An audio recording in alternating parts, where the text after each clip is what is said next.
is good. Beer is good. It's not. What's going on, everybody? Welcome to this episode of The Beer Chasers. I'm Preston. We're joined once again by Mike Peterson, back on our podcast. Mike, how's it going? Good. And we're also here today with Travis Krueger, founder of Crooked Thumb Brewery. Travis, how's it going? Awesome. You guys know how we do this. We're going to talk with Travis here. We're going to talk about the brew setup, try some of their beers, what kind of events we got going on. Gentlemen, you ready to go? Let's do it. Drink some beer.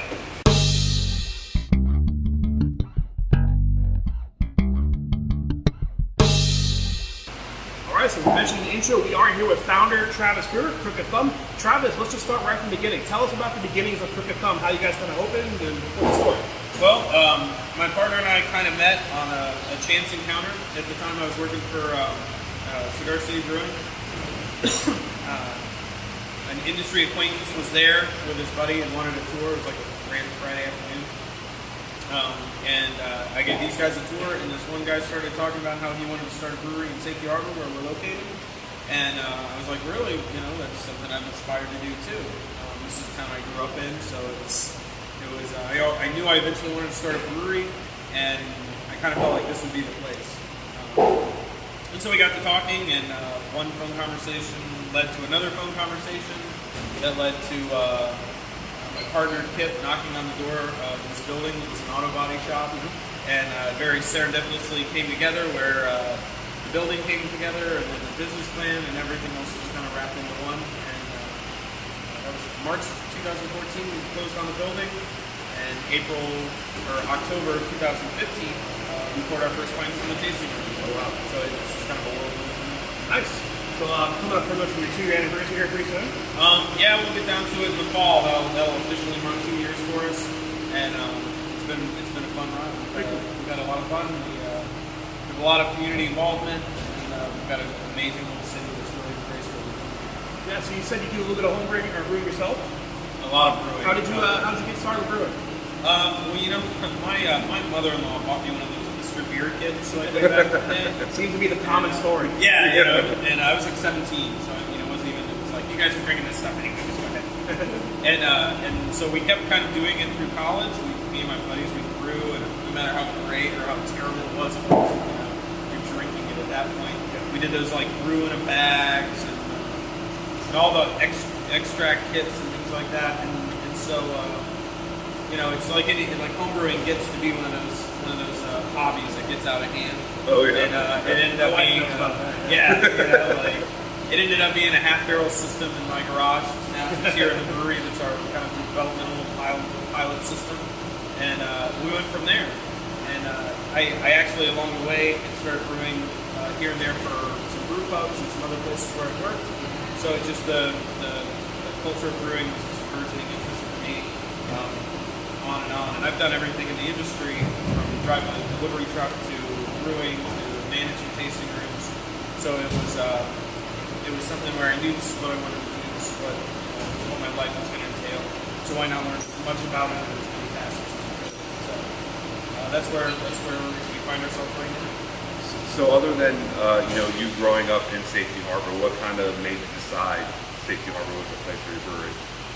Well, I live in Dunedin, and there's a lot of really great breweries in Dunedin, and I guess I felt that made Safety Harbor an opportunity since there wasn't a brewery here. It's kind of underserved. Breweries very much can be the center of the community, where people come to meet, and you know, we hosted everything. I worked for Dunedin Brewery for a lot of years, and we hosted everything from political gatherings to benefits for Hurricane Katrina, and it just really saw how the city kind of stood with the brewery, and Safety Harbor is a great little town, and it seemed like they were primed for something of that nature, and so I felt like this would be a good spot for it, not having something like that yet, and there were a lot of cool areas. This being like this little section of town. You know, I've ridden my bike ride this whole day as a kid. Tons of times, you know. And so it's now, it's like now we look at it and look at it. And you know, it was kind of, I wouldn't say decrepit, but I mean, it was definitely, you know, it was definitely not like it is now. It's a body shop, you know. The yard, there was like cars junked out in the yard and stuff. So it definitely took some cleanup and some things like that. But it was so worth it, and to look at it, what it's done in reviving this little area.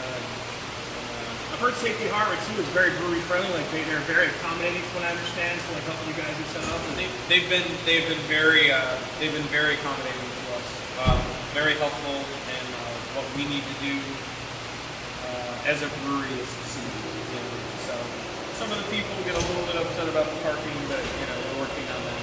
So we just happen to have a lot of thirsty folks that like that. It's not a bad thing. So we're sitting in the brew room right now. Can you tell us a little about the brewery, kind of what your setup is, what your brew schedule is going like? Well, we're a 15-barrel brew house, and it was built in St. Pete by Brewfab. It was real cool to watch our baby being born and kind of coming together. We have 90 barrels of capacity, all 15-barrel tanks. We're at this point we're brewing generally about 2 days a week. Sometimes more. Last week we brewed twice. Last week we brewed 3 times. We brewed twice next week. So we're really trying to get going and backfill a lot of the tanks. So it's that busy time of year. It's season in Florida, so that accounts for a lot of it too. So you have, what kind of things you have going on for the future in terms of things? Maybe not necessarily events, but like maybe beers coming up. Anything that you guys are looking forward to? We're waiting on some wine barrels right now. One of the beers we tried today was the first in kind of an experiment we're doing with our house Belgian yeast and red beet. That's the single. Our next release will be the triple. So that's actually going to find some time on wine barrels. Okay. And we're just waiting for those to show up. We didn't order wine barrels for just that. We'll actually be utilizing those for some white wine barrels, and then we've got some red wine barrels that we're kind of conceptualizing another recipe as well. Probably be some fruit with that, and we're just going to continue, down the line and add more and more wood, just for the fun of it. We, in addition to that, we love doing tart beers. So we've got some other Berliners planned. Those will be fruited Berliners, and even on top of that, we have a sour pale ale that's kind of starting to find its stride. And for that, I think we've got some new fun hops to play with this year, so we'll kind of work with people. Awesome. There's always some sort of new hop strain coming out, so it's cool to see you guys experiment and try some new stuff. Yeah. Keeping it fresh and innovative. Yeah, definitely. Some of them we only were able to get like 1 box of, so there won't be beers that you see us make. Are these ones that are like experimental 4255? And you're getting that experimental? We've got a little bit of that, but some of the more popular varieties like Galaxy, where we were lucky enough to get a box or 2 of them. There's a shortage of it. Yeah. Well, I mistakenly made a New England IPA that used it, and I couldn't find it anymore. Son of a. I can find it. It's just so like $35 a pound. Yeah. Pretty much blows my costs out. Tasty beer, but make no money. So Yeah. The man's got to pay the bills. Unfortunately, we have this thing called bills. But we still have fun, and we kind of came out of the gate a few years ago when I was looking for hops. Citra and Simcoe, and there were all these buzzword hops, and we didn't even really try and make beers with those because we felt like we might have an issue getting them. We've gotten them once. Well, not everybody's doing them. That was the the other other thing. sword. Here in Florida, I felt like there were a lot of like really citrusy, bright IPAs, and I love them. Don't get me wrong, but like I wanted to do something to complement them. I wanted to do something different. So that's where our IPA is very dry, very reminiscent of a lot of people would say like a West Coast IPA. We actually was judged one time, and someone on the score sheet put "tastes like California," so we actually hashtag that "tastes like California." and so that's kind of our, that's our house IPA shade tree, and we love it. And we're looking to do some other IPAs and some other things like that, but we also try to show more of a range. We do a lot of pilsners, we do a lot of just pilsners, other lagers. We do Belgian styles, really race. So that was the thing when my wife and I first came up here, our first visit, that I commended was the fact that there was a variety on the menu. There's a lot of places that are doing 6 different IPAs, 3 sour. They might have a dark beer, but we came in here, you had some Belgians, you had some stouts, you had some pilsners, you had some sour, you had some IPA. You had like a nice collection of beers. Pretty much anybody's palate would be satisfied with. I've heard stout all the time. Oh, right yeah. around Christmas. Yeah. So. Yeah, and see, last year we did white chocolate. This year was Last year always wanted white chocolate. Yeah, or white chocolate peppermint. Well, all this talk about beer, it's made me thirsty. We have some in front of us, so walk us through. What do we got here today?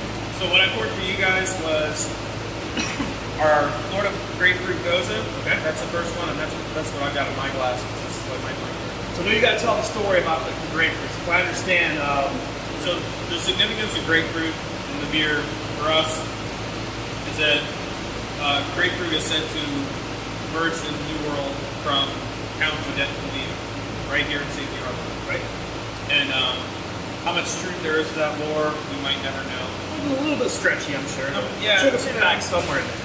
But Safety Harbor embraces it, and we wanted to make a grapefruit beer, or a beer that utilized grapefruit, and so this was what we kind of came up with. And this was a beer that I kind of played with and tried to create myself. It's loosely based on a cocktail, the Salty Dogs, grapefruit vodka with a salted rim.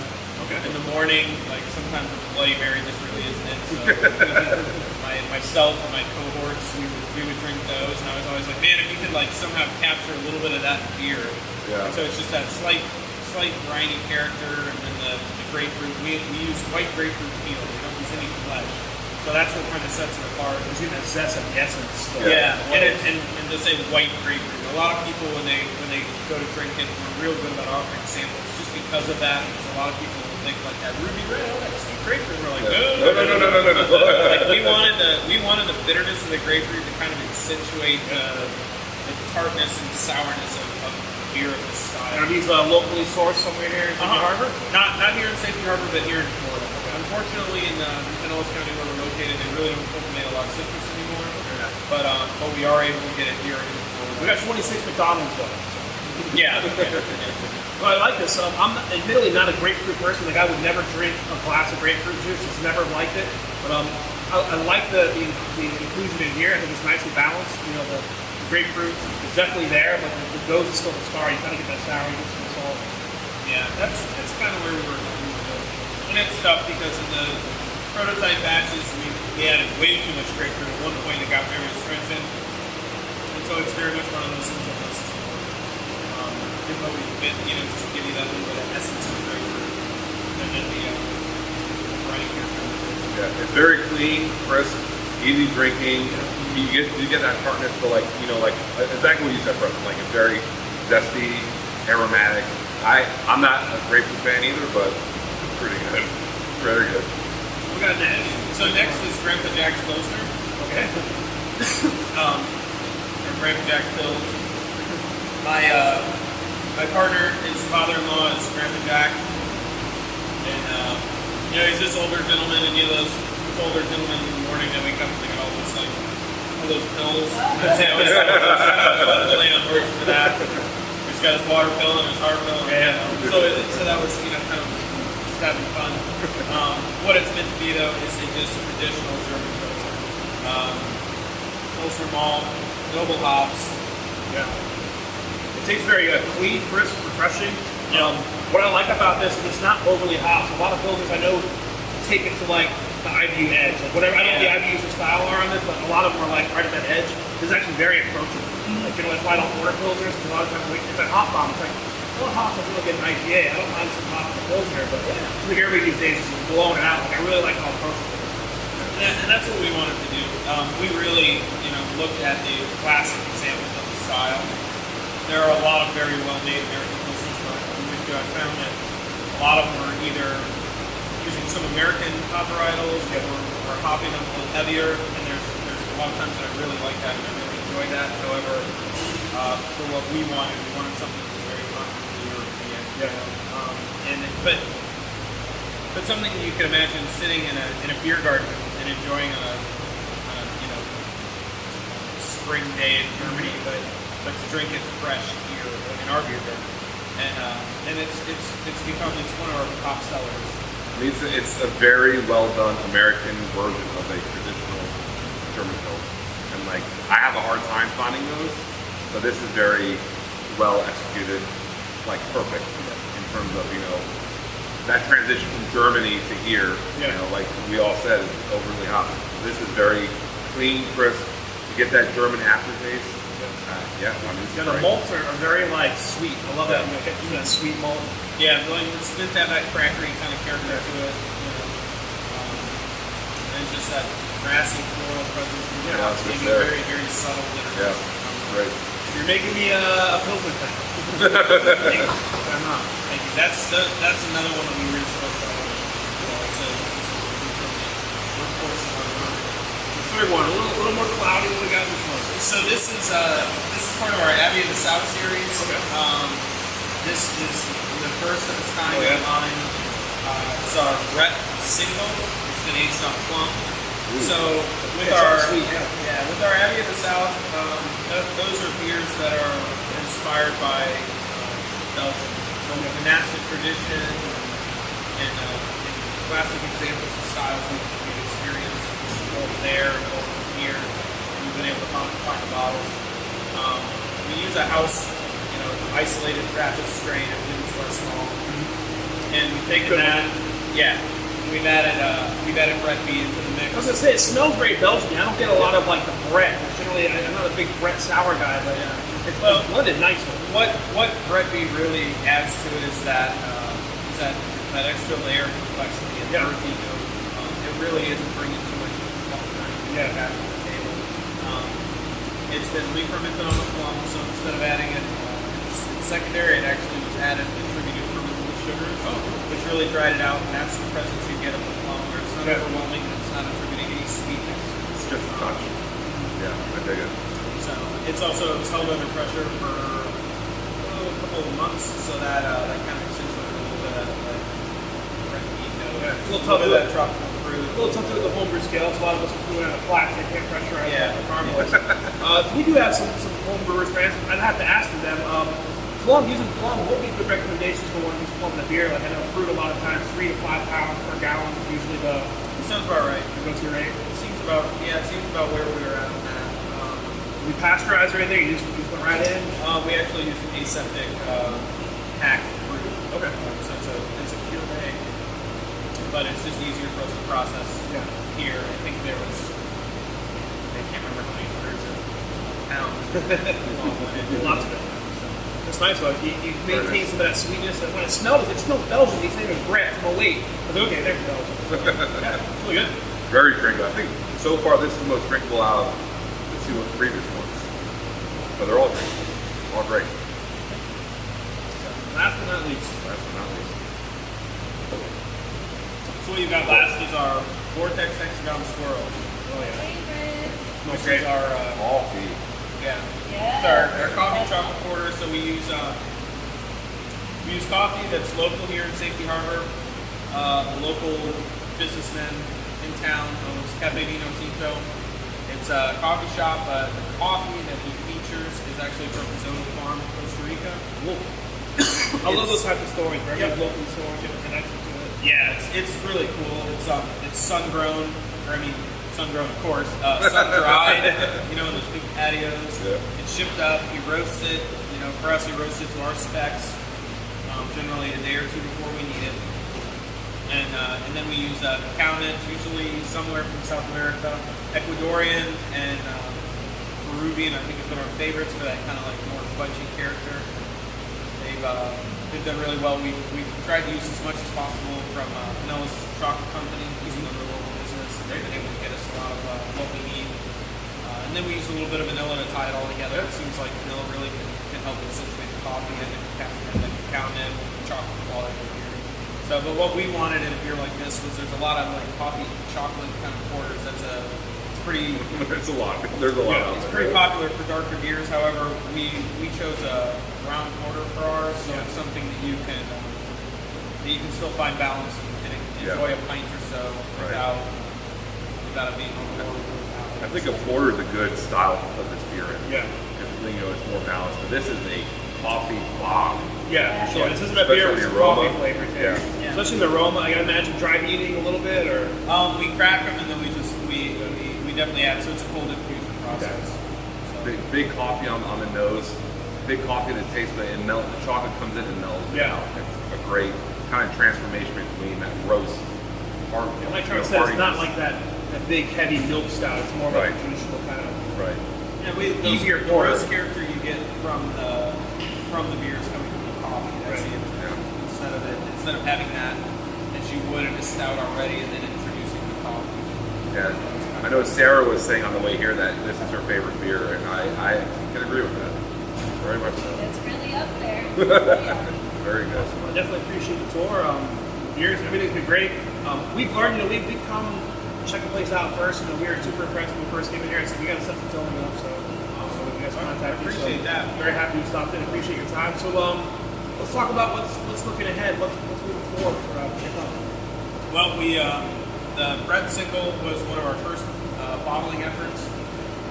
We did that. We're now doing our triple and 500 ml bottles. I'm waiting on the can proofs. We'll start canning here in the springtime. Okay. Any distribution or brewery only, or? We will be doing distribution. We're distributed through J.J. Taylor, so our beers are available in 17 counties around the state of Florida. There you go. We anticipate cans will go out that way too. Probably stay in house for a little bit. We'll start with the Goza and the IPA. So the Goza we tasted, IPA we here today. But and then we'll hopefully by the summertime be ready for the Goals. So we'll have 3 that we kind of lead off with. Right. I'm excited for this Goza in the can, for sure. I am too. That's kind of my daily drink. I love all of them. We see a food truck setting up right now, but do you guys do any kind of weekly events? I think you guys do yoga. We do yoga on the first and third Saturdays of the month. We always have something going on. A lot of charitable things. I saw recently you guys did a brew festival or something not too long ago, just maybe a month or so ago. We did a chili cook-off about a month ago. We're actually doing the Ultimate Brewer 2, which is the kickoff event for Tampa Bay Beer Week, and that'll be on March 3rd. Next Saturday, March 25th, we release a line of Girl Scout cookie-inspired beers. So that's 4 beers inspired by our favorite Girl Scout cookies, the Thin Mint, the Tag-Along, the Samoa, the new one, the S'mores. I hope I can have this edited by then, but if not, how long do you expect it to stay around? Is it kind of one and done? Or We did widen it more than we did last year. It is small batch. I anticipate that it'll hang out Saturday and Sunday. 2 days, At least, hopefully. Last year we ran out on Saturday most of the year, so I'm trying to hopefully let them last for the weekend. Well, if I don't get this up before then, I apologize, folks. I'm sure they were amazing. You just missed it. We enjoyed them. They were great. It was delicious. Mike, anything else before we close up? No, this is a great place. I'm glad I drove all the way from Orlando to come here because everything has been pretty stellar so far, and I can't wait to go in there and try more. Yeah, and that's been a lot of problems. We love coming out and trying new breweries. A lot of people are brewing some good 3 out of 5. We rate beers, 1 to 5, smell, taste, appearance. The Untapped. And 3 out of 5 is not a bad beer. You're doing what you should be doing, but a lot of places aren't doing that above and beyond and like offering a nice selection and quality. And so far we found all of that here at Crooked Thumb. So we encourage everybody, please, BeerChasers, come check this place out. Safety Harbor, cool little town, and lots of cool stuff to do. Yeah, lots of great restaurants. Boston Globe just did a piece on our food scene here in town. This tiny little town, what we've got going on for restaurants and spots. Yeah, I've always loved Safety Harbor. As Mike mentioned, it reminds you kind of like downtown Dunedin, downtown Tarpon. It's very like old school, but there's still some modern stuff to do, some cool things to do. Yeah. Awesome. Guys, appreciate your time. Thanks so much, man. Man, thanks for coming. In closing, is there anything you want to tell the Beer Chaser audience? Come on down, have a pint. There you go. All right, that's going to wrap this episode up. I'm Preston, Mike, Travis from the Beer Chasers. We'll see you later. Beer is good, beer is good, beer is good. And stop. Beer is good, beer is good, beer is good. Let's go drink some beer. Beer.